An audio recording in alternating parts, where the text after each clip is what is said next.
নেতাজি সুভাষ রোডের হাল বেহাল। মুখ্যমন্ত্রীর নির্দেশ অমান্য করে গ্রামের রাস্তায় ডাম্পার চলে যাওয়ায় রাস্তার ক্ষতি হয়েছে।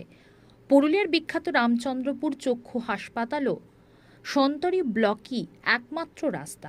1928 সালে নেতাজি সুভাষচন্দ্র বসু পুরুলিয়ার রামচন্দ্রপুরে মানভূম কংগ্রেসের জাতীয় সম্মেলনে যোগ দিতে এসেছিলেন। সেই সময় নেতাজি সুভাষচন্দ্র বসুকে সন্তরী ব্লকের রামচন্দ্রপুরে নিয়ে যাওয়ার জন্য গ্রামবাসীরা এই রাস্তা তৈরি করেছিলেন।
पहले अच्छा था।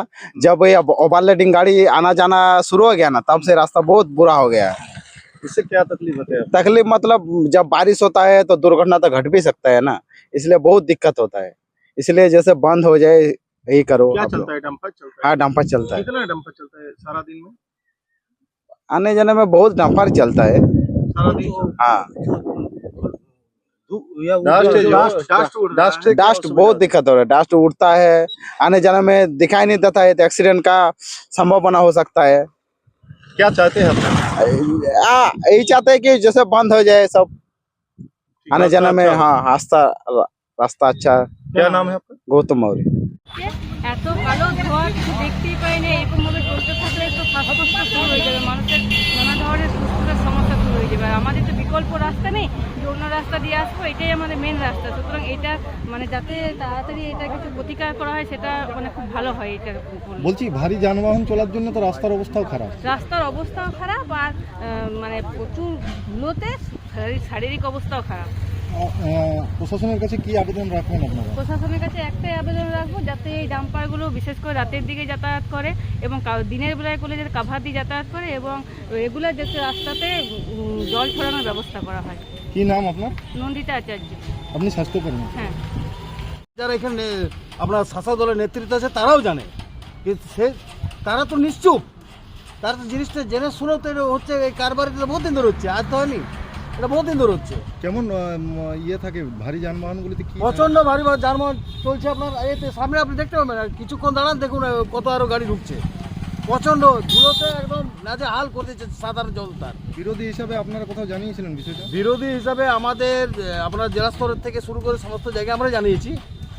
মেন ব্যাপার হচ্ছে এটা আসলে আমাদের পড়ছে আপনার সাঁতুরিয়া নিতুরিয়ার একটা বোর্ডাস এরিয়ার মধ্যে পড়ছে এটা। সেটা যাই হোক, কিন্তু মুখ্যমন্ত্রীর কড়া নির্দেশ আছে যে গ্রাম্য রাস্তায় কোনো ভারী যানবাহন চলবে না। তারপরে কি করে কে মানবে এটাকে? মুখ্যমন্ত্রী নির্দেশ দিচ্ছেন আপনার নবান্ন থেকে, এখানে নেতারা কি মানবে সেটা নাকি? এখানে নেতারা শুধু কাটমানি ছাড়া কিচ্ছু মানে না। আপনার কি চাইছেন এখন?